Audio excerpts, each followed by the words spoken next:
يا ربي صل على المختار طه البشير واغفر لنا كل زله وامحنا في النظير يا ربي صل على المختار.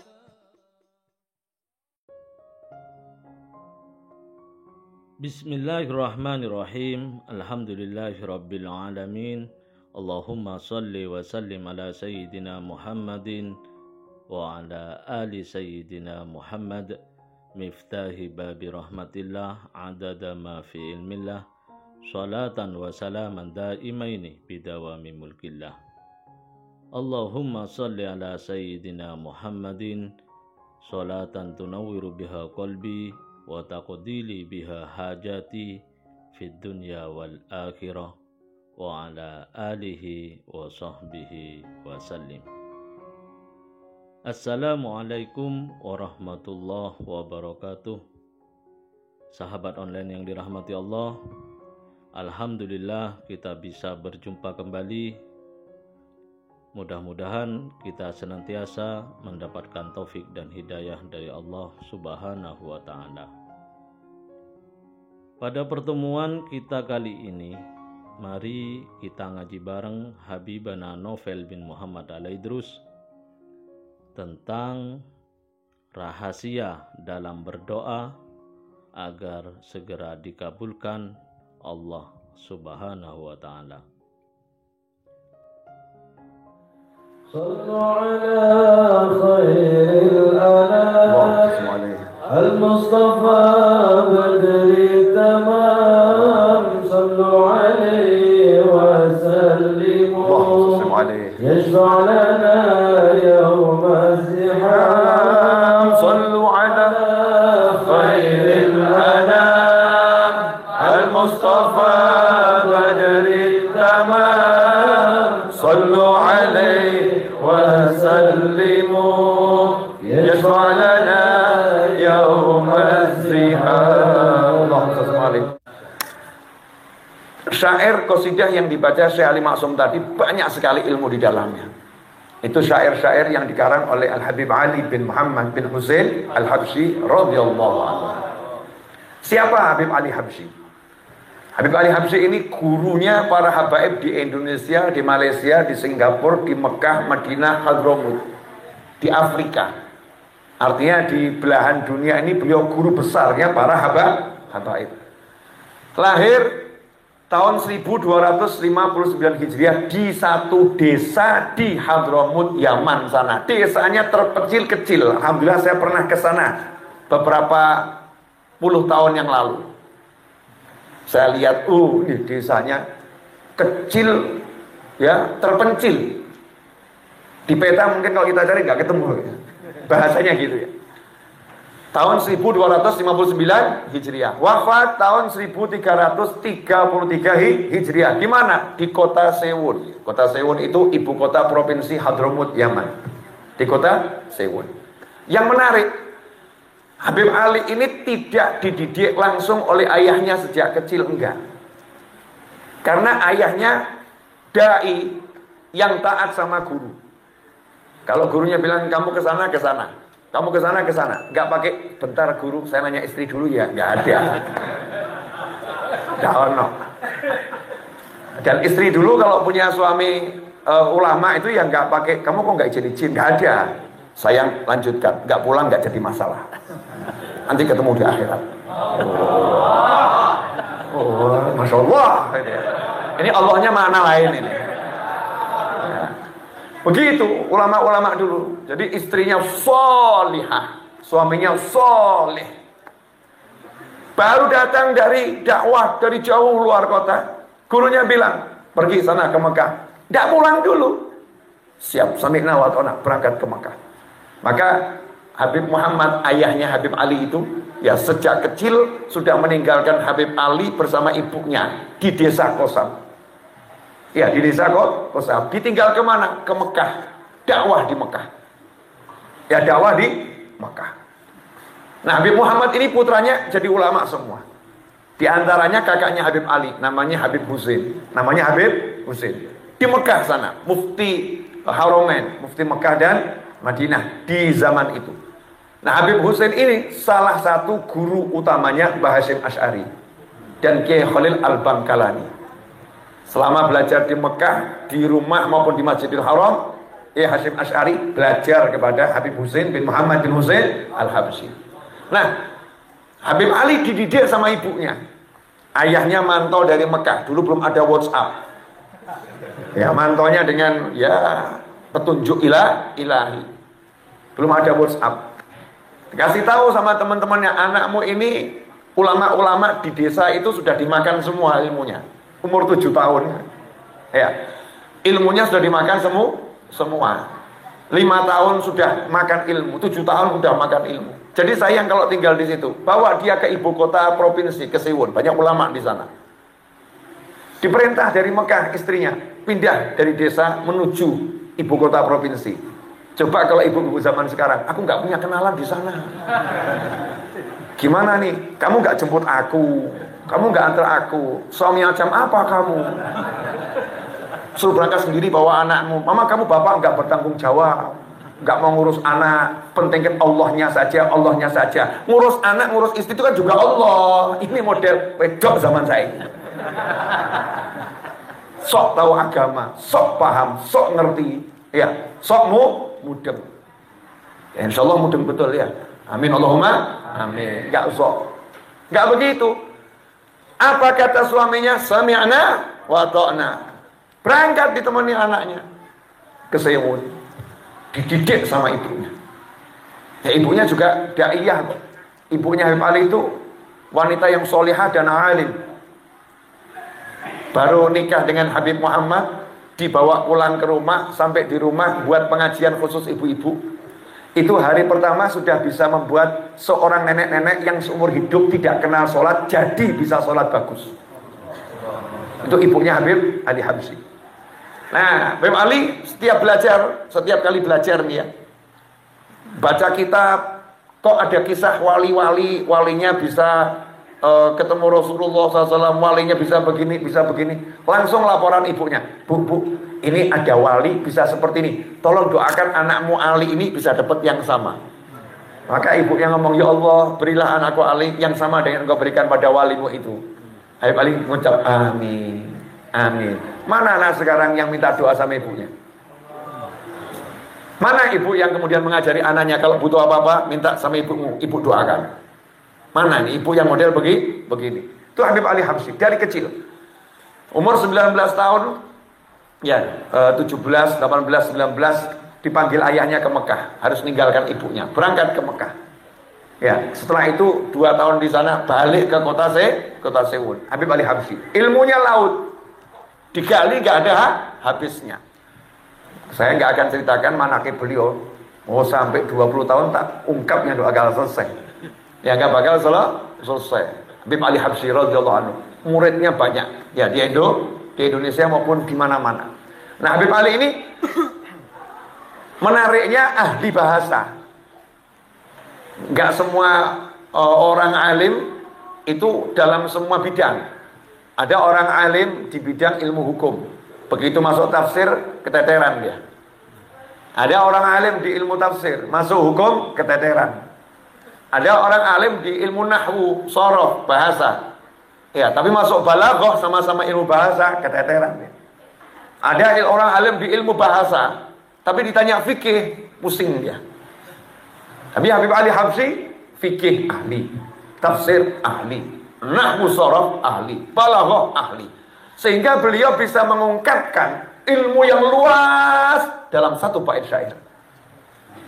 Kenapa? Punya. Seperti begini loh, ini mau jelaskan begini sebagai contoh. Pernah jatuh cinta enggak? Lagi jatuh cinta. Orang tuh kalau di hati punya cinta yang luar biasa kepada seseorang, ya, rasa yang luar biasa. Ini kan sebetulnya butuh diungkapkan, betul ya? Dia mengungkapkan dengan satu kalimat, I love you. Aku cinta kamu. Aku cinta kamu. Mohon maaf, Apakah artinya aku cinta kamu sama dengan aku cinta kamu? Enggak. Ternyata ketika dia mengucap aku cinta kamu, di hati dia bilang aku rela mati demi kamu.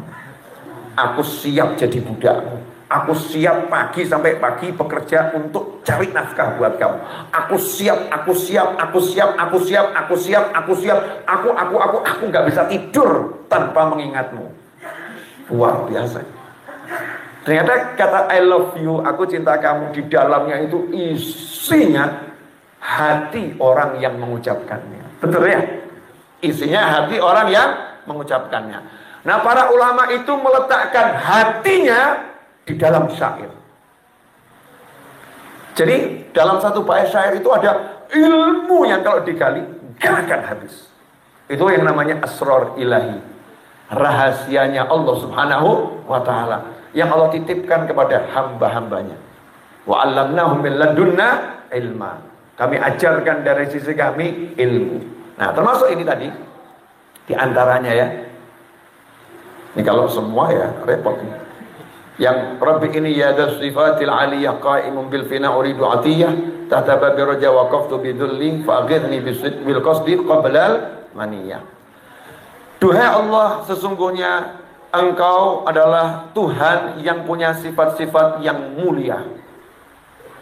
Qaimun bil fina uridu atiyah. Aku berdiri di depan pintumu mengharapkan karunia. Nah, ini orang ini kalau mau minta, orang mau minta. Ya ada ilmunya. Gak asal, ya Allah mobil, ya Allah rumah. Ya betul itu minta, tapi ada ilmunya. Surat Al-Fatihah langsung ihdinas siratal mustaqim begitu? Enggak.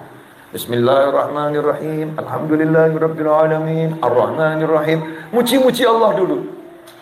Setelah muji-muji Allah baru ihdinas siratal mustaqim. Jadi ada ilmu minta. Makanya kalau dirimu tuh minta nggak berhasil, ya kamu lihat muji Allahnya seberapa. Oh mintanya aja ke susu. Bismillahirrahmanirrahim. Alhamdulillah. Allahumma. Mujinya cuma 2 toh. Bismillah, alhamdulillah. Mintanya. Kalau kita kan enggak, baca maulid dulu baru minta. Jadi baca maulid, puji-puji Rasulnya dulu, puji Allahnya dulu, baru terakhir kita minta. Ya Allah sifatil aliyah, ya Allah yang punya sifat-sifat mulia. Kalau mau minta sama Allah ya yang ada, yang sopan. Sebutkan sifat-sifat Allah yang mulia-mulia. Walaupun semua sifat Allah baik. Jangan mau minta sama Allah bilang begini, duhai Allah yang maha menyiksa, duhai Allah yang maha memaksa. Yang gak klop. Mau minta nikah kok begitu ya? Kan gak pas. Ada lagi yang kurang ajar. Kalau mau minta kan seharusnya duhai Allah pencipta 7 lapis langit dan bumi.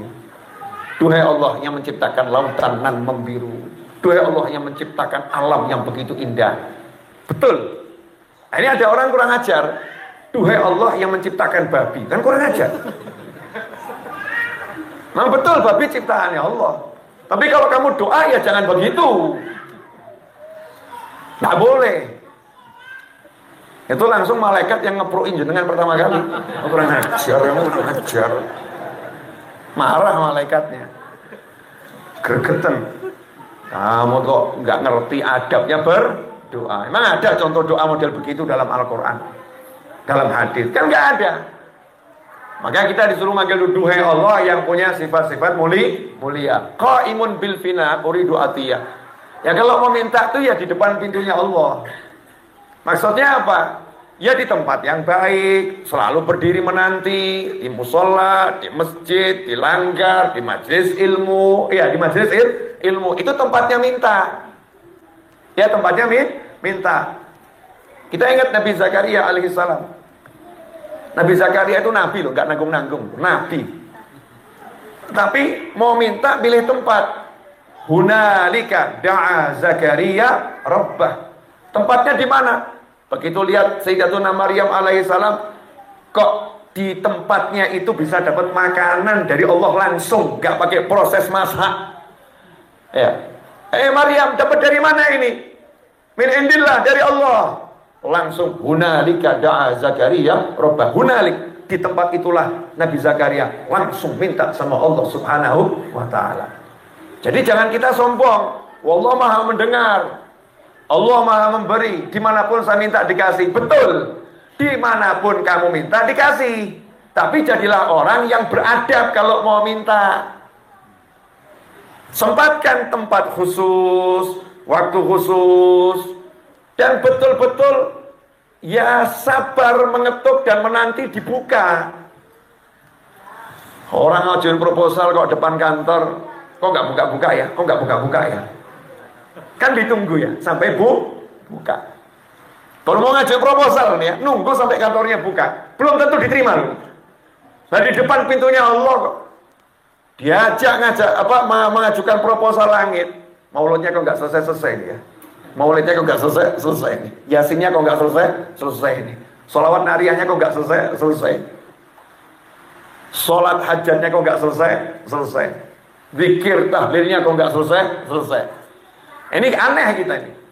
Di depan pintunya Allah Subhanahu wa taala, uridu atiyah, kita berdiri menanti dengan prasangka baik dan sabar, mengharapkan karunia yang besar dari Allah Subhanahu wa taala. Nah, caranya bagaimana? Tahtaba birroja. Jadi kalau kita mau doa kita kabul itu naik kendaraan namanya pintu harapan. Banyak orang sekarang ini mau doa pintunya bukan pintu harapan, pintu was-was. Kabul enggak ya kira-kira ya? Masa sih diterima? Apa ya mungkin? Mungkin? Masa bisa? Wah, berat. Kali ini berat. Oh, nggak mampu. Ini belum minta, sudah su'dzon sama Allah Ta'ala. Belum minta, udah prasangka buruk kepada Allah Subhanahu wa Ta'ala. Dia menganggap yang bisa mewujudkan itu bukan Allah. Yang bisa mewujudkan itu kemampuannya dalam usaha, kemampuan orang lain dalam mengusahakan, bukan Allah Subhanahu wa Ta'ala. Kan kurang ajarnya luar biasa. Kita itu dan orang lain gak bisa apa-apa. Gak bisa apa-apa. Yang bisa cuman Allah. Qul huwallahu ahad, Allahus samad. Tempat Allah satu-satunya tempat untuk berharap, bergantung hanya Allah. Katakan cuma ada Allah, gak ada yang lain. Qul huwallahu ahad. Makanya pakai pintu namanya babur roja, pintu harapan. Dosa banyak, ilmu gak ada, amal kurang, tapi Allah itu Maha memberi tanpa syarat loh. Yang penting saya yakin dikasih sama Allah. Saya mau minta, benar-benar mintanya baik-baik, pasti dikasih. Ya pasti dikasih. Itu namanya pintu harapan. Waqaftu bidzulli. Nah, depan pintu harapan jangan sombong. Depan pintu harapan, insya Allah kabul. Tapi mikir, oh saya punya teman banyak loh. Insya Allah kabul. Oh saya ini ya S3 kok. Insya Allah ya kabul. Saya pinter. Oh perusahaan saya besar kok. Ya insya Allah hasil.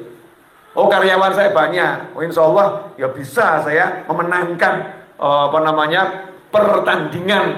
pertandingan bisnis ini. Insya Allah saya bisa menang. Doa dengan hati yang sombong, lain Pak, gak ada manfaatnya. Bidzulli, dengan penuh menghinakan diri di hadapan Allah Ta'ala. Menghinakan diri. Sampai-sampai dikatakan dalam sebuah riwayat yang pernah saya dengar dari seorang ulama, Fir'aun itu doanya tidak pernah ditolak. Fir'aun. Padahal Fir'aun itu ngaku Tuhan ya. Loh, kaget ya. Saya bilang Fir'aun doanya nggak pernah ditolak. Kaget.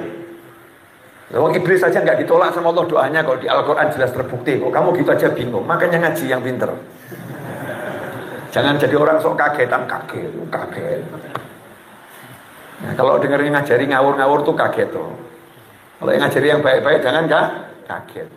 Boleh dilanjut. Nah, Fir'aun itu doanya selalu dikabulkan Allah Ta'ala. Rahasianya apa? Ternyata Fir'aun punya ruang khusus berdoa. Lah kamu rumah gede nggak punya ruang khusus dongo. Rumahmu besar, ruang khusus doa nggak punya, kalah Mbak Fir'aun. Kalah kamu sama Fir'aun yang jelas-jelas Fir'aun itu kurang ajarnya luar biasa. Tapi ada sisi di mana Fir'aun itu ya ngecek kamu. Walaupun aku ini gila kata Fir'aun, walaupun aku ini jelek-jelek begini kata Fir'aun ya, walaupun aku itu ngaku Tuhan, masih mending aku ya punya ruang berdoa. Kamu mengesahkan Allah, syahadat, ya pelitnya luar biasa. Kamar mandi 3 kali 3 meter, ya ruang doa nggak punya. Hadir orangnya entah di mana. Ya entah di mana, alam mana, wallahu alam. Mari kita petik nasihat dari ini. Ya petik nasihat. Punya ruang khusus untuk berdoa yang di situ wujudnya pasir. Pasir.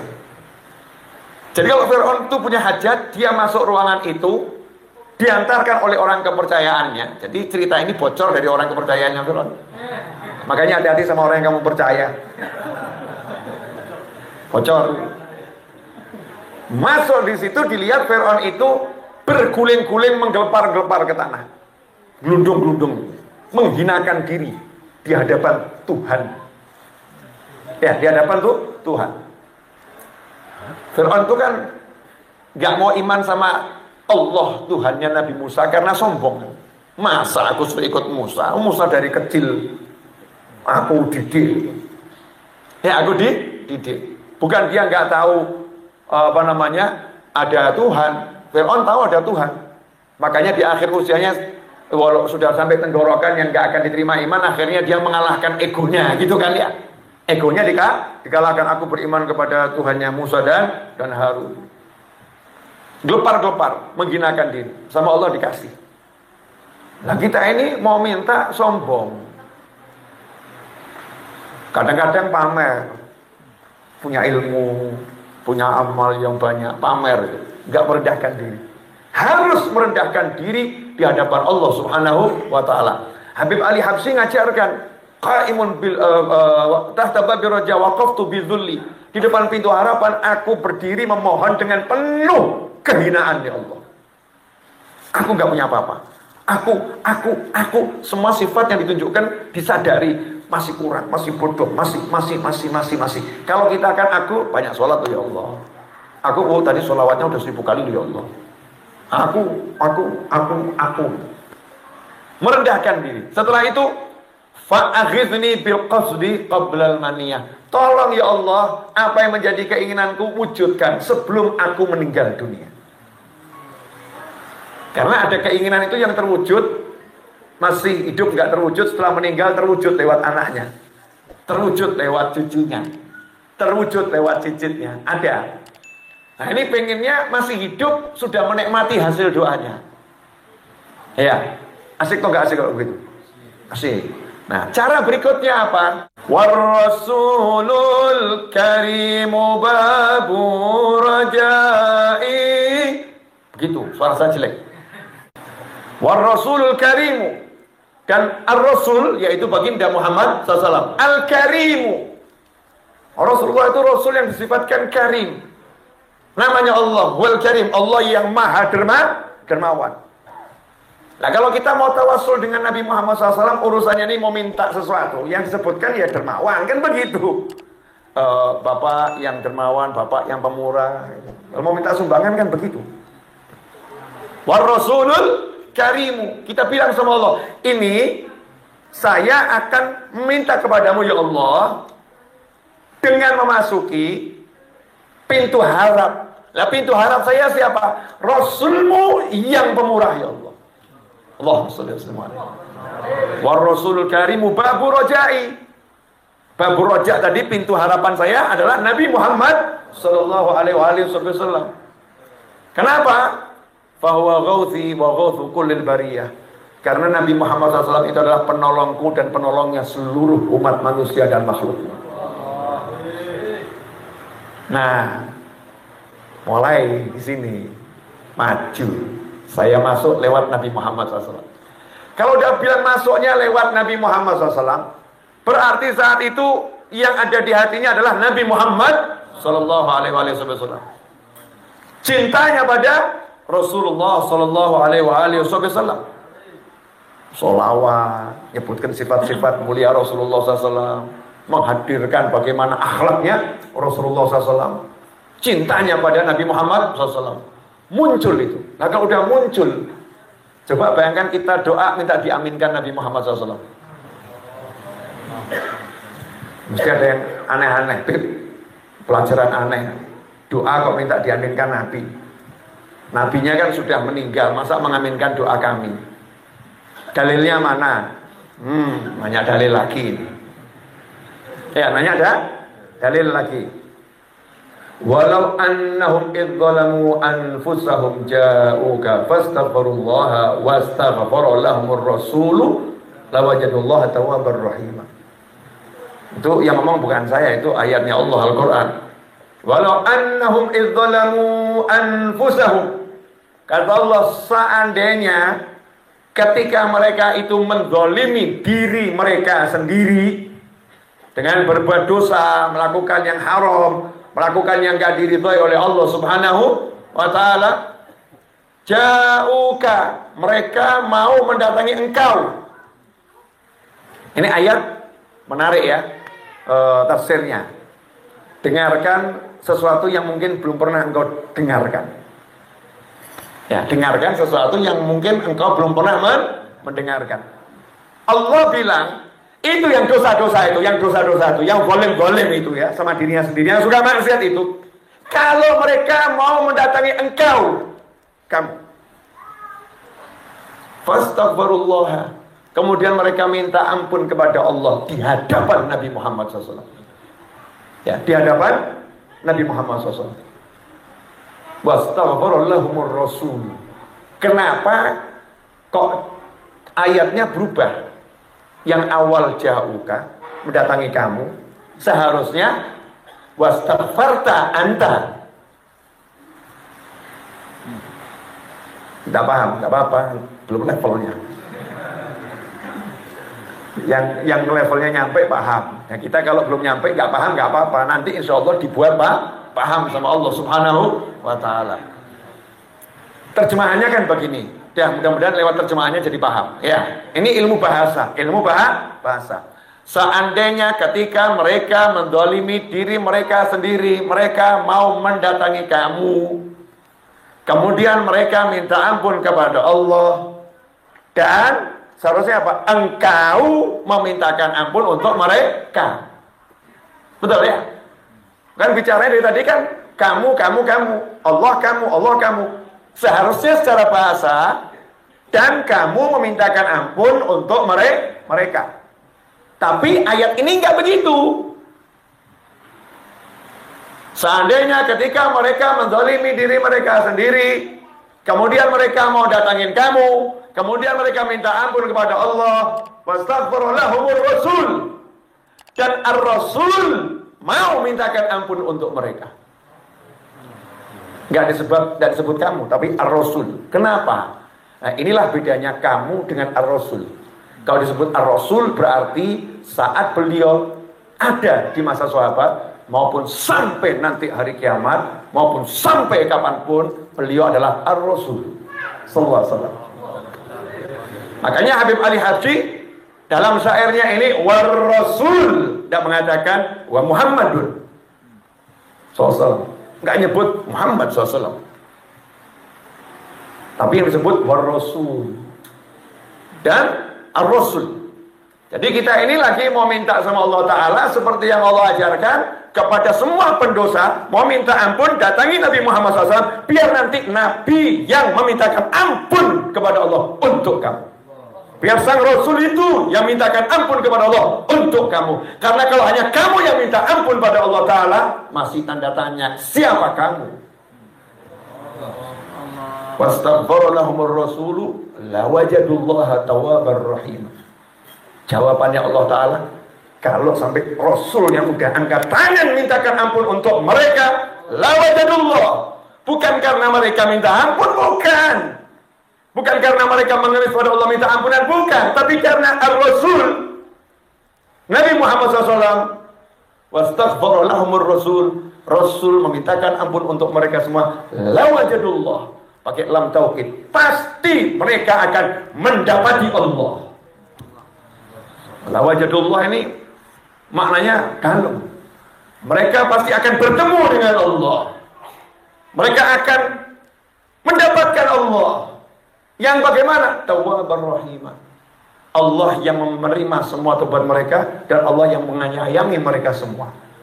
Tapi dengan lam taukid, pasti. Masya Allah. Jadi kalau mau minta itu jangan sombong. Makanya para kiai, para habaib ngajarin, kalau mau minta suruh sholawat dulu yang banyak. Mau minta disuruh baca maulid yang banyak, baca simtud duror, baca burdah, baca barzanji. Ya, baca itu maulid-maulid sejarah kehidupan Nabi Muhammad sallallahu alaihi wasallam, agar kita bisa betul-betul menghadirkan sosok Nabi Muhammad SAW itu dalam benak kita, dalam hati kita. Karena disyaratkan jauhkah mendatangi engkau wahai Nabi Muhammad SAW. Makanya dalam sholat at-tahiyatul mubarakatus sholawatut thayyibatu lillah, nabinya udah meninggal, nggak bilang assalamu alaihi. Sampai kapanpun ya assalamu alaika. Salam sejahtera untuk mau sholat tuh ngadep Allah. Ngadep Allah tuh kan nggak boleh ngomong yang lain, betul ya? Kalau kita ngadep Allahu Akbar terus kita panggil istriku sini, batal sholat kita. Satu-satunya yang boleh kita panggil selain Allah subhanahu wa ta'ala dalam sholat dengan kaf khitab adalah Nabi Muhammad sallallahu alaihi wasallam. Assalamu alaika. Salam sejahtera untukmu wahai Nabi Muhammad SAW. Makanya kalau di maulid kita diajari untuk istighfar itu. Kalau sholat kan kita nunggu lagi nanti. Bisa nunggu subuh ya berassalamualaikum. Ya subuh nunggu zuhur assalamualaikanya. Maka diajari di maulid, ya Nabi salam alaika, ya Rasul salam alaika, ya Habib salam alaika, salawatullah alaika. Betul-betul menghadirkan dalam hati Nabi Muhammad SAW. Kalau udah begitu, ya sama Allah dikasih la wajadullah, pasti mereka akan mendapatkan Allah itu tawwabar rahimah, menerima tobat, penyayang ya. Mau minta apa ya dikasih. Alhamdulillah kita telah menyimak penjelasan dari beliau. Semoga ilmu yang telah kita peroleh ini dari Habibana Novel bin Muhammad Al-Idrus menjadi ilmu yang bermanfaat bagi kita, keluarga, dan anak cucu kita. Ada beberapa rahasia dalam berdoa agar apa yang menjadi hajat kita dapat dengan mudah atau cepat dikabulkan oleh Allah Subhanahu wa Ta'ala. Di antaranya yaitu khusyuk, rendah diri, menghinakan diri, dan penuh harap kepada Allah Ta'ala. Yang kedua yaitu melakukan doa di tempat yang baik seperti musalla, masjid, majelis-majelis ilmu, atau tempat baik lainnya. Dan yang ketiga, yakin bahwa doa kita akan dikabulkan dan yakin bahwa hanya Allah Ta'ala yang bisa mengabulkan doa kita.